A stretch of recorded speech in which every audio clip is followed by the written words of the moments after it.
y yo le quiero cambiar un color, y si yo le quiero cambiar un menú, y empieza a meterse, ¿y qué pasa si yo me meto con la electrónica y aprendo cómo funciona la nevera y venga desbarato la nevera y el motor que controla todos los circuitos de la nevera y hasta hago otra cosa diferente, ¿no? Eso es un friki hasta convertirse en un hacker, ¿no? Claro. ¿Leo? Bueno, Richard, una de sus anécdotas de cómo empezó su amor por el open source, que es el código libre, es que una vez en el MIT les llegó una impresora. Sí. Esa impresora no podía hacer algunas...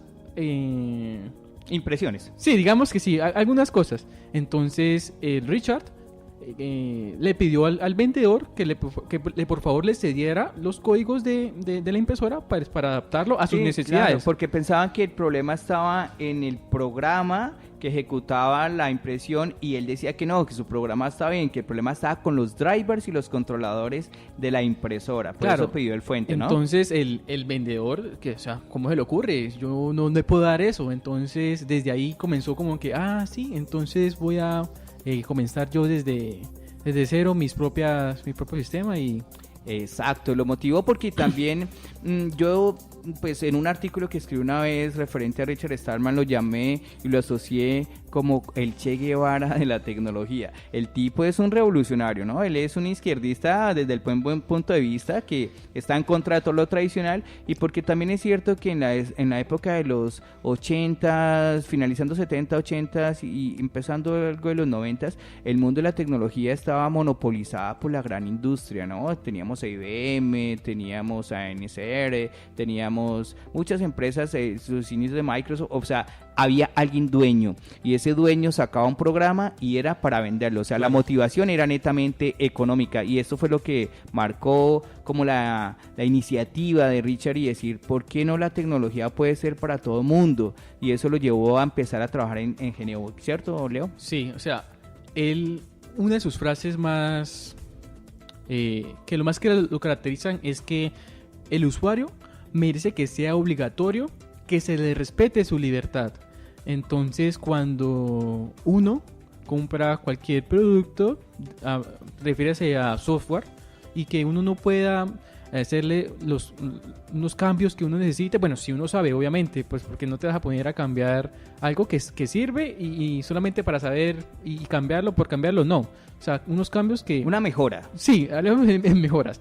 Entonces, cuando tú adquieres ese producto y no puedes hacerle el cambio, te están negando tu libertad de adaptarlo a tus necesidades, sabiendo que usted lo compró y que es suyo.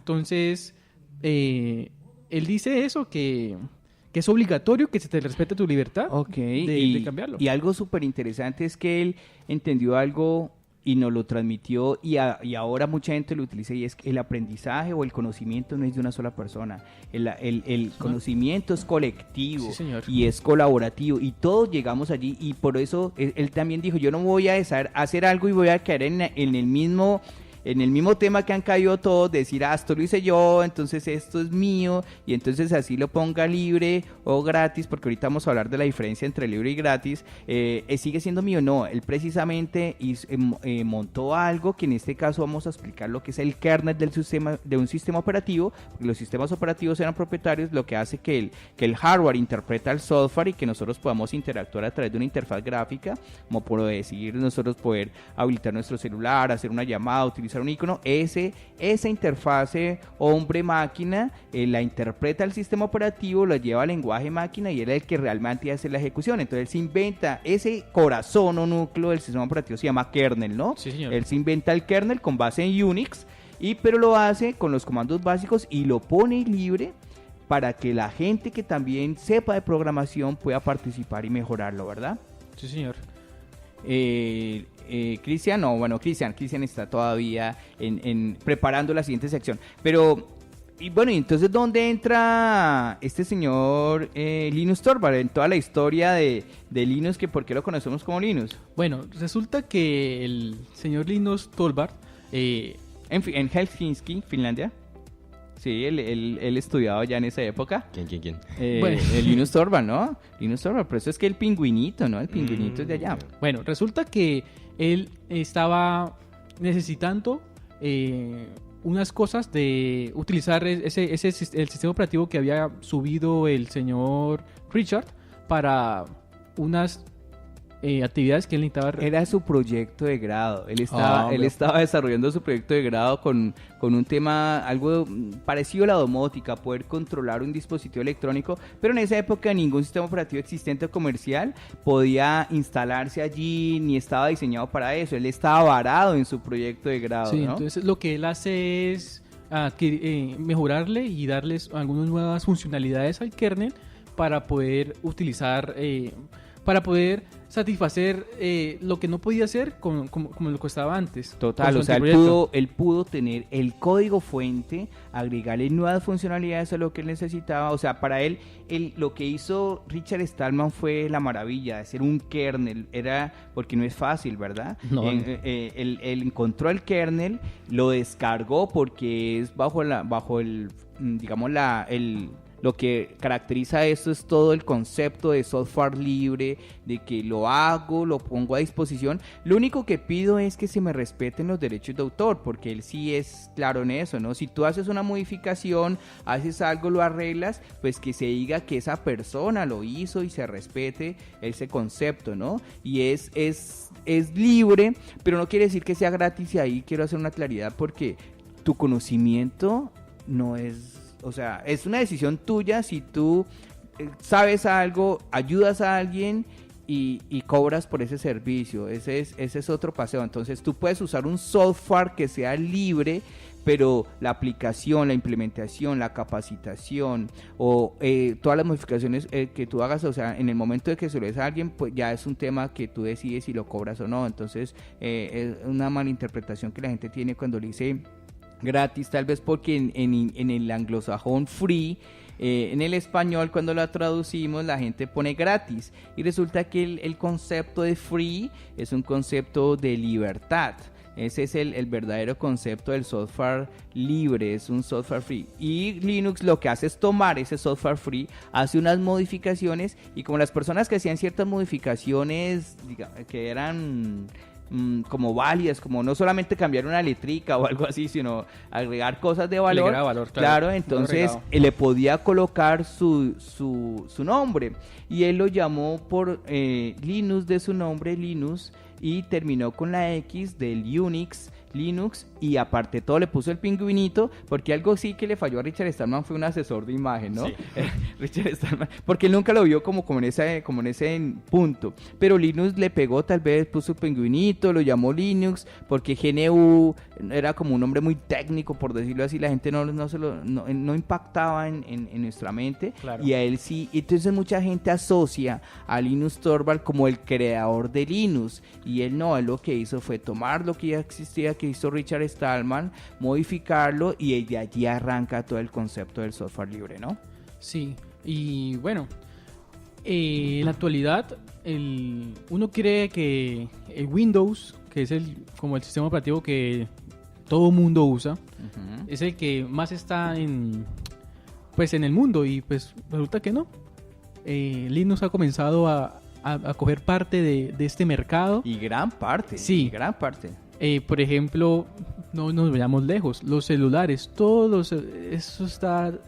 Android es un sistema operativo basado en Linux, ¿no? Creado por Google, pero ellos están basados en código abierto, y pues sí, lo que dice Leo es muy válido. Ellos tienen un gran... Por no decir, para no equivocarnos aquí exactamente con un porcentaje, pero me atrevo a decir que un 70% más del mercado del mundo de los móviles está, digamos, en este momento con instalación Android, ¿no? Sí, si no se ponen las pilas, el viejo Bill Gates es un monopolio de años, de todo ese tiempo se va a acabar. Ok, es claro también entender que una cosa Linux se ha enfocado mucho no tanto al usuario final, como decir al cliente normal, sino ahorita está siendo muy usado en servidores. Y para que sepan, muchos servidores de Windows de Microsoft, servidores, están bajo Linux. O sea, Qué ironía. sí, qué ironía, ¿no? El servidor como tal, porque Linux es un sistema operativo muy, muy estable y con alto desarrollo. Obviamente que también es atacado por los hackers y posiblemente esta motivación en la medida que va creciendo en el mercado, pues va a llamar a los hackers a que sigan atacando. De hecho, Android podríamos decir que es el más vulnerable porque Sí, pues es señor. el más atacado por los hackers. Cristian, ahora sí nos tienes algo que decir con respecto a Richard Stallman, a todo el movimiento GNU, lo que hemos compartido con la gente.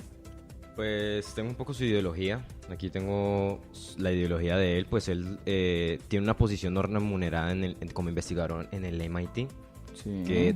de la cual es el graduado. Su alma mater es la Universidad de Harvard y el Instituto Tecnológico de Massachusetts, Sí, MIT. ese pensamiento lo ha llevado a crear algo que son los activistas tecnológicos. O sea, esas personas que así como van y salvan las ballenas o luchan por la pobreza y se van a la África voluntariamente, correcto, por las injusticias, pues en el mundo de la tecnología también están los hacktivistas Tenemos y nuestros- son esas personas que, y de hecho él es uno de los líderes, ¿no? Porque no tiene un interés monetario, no se le nota esa ansiedad por por aparecer en las estadísticas de las grandes empresas de tecnología, ni mucho menos, pero sí por aportar su conocimiento al desarrollo de la humanidad, hacer de sobre todo de los países como Colombia, que somos pues en Latinoamérica, podríamos decir que relegados en este tema de la tecnología, a que realmente tengamos una participación. Y es por eso, muchachos, que invitamos siempre a la gente a que se meta en el mundo del software, porque ahí hay muchas posibilidades de desarrollar cosas nuevas, cosas innovadoras, cosas que tengan impacto. En el mundo del software tenemos muchísimas posibilidades, y más aún que tenemos software libre.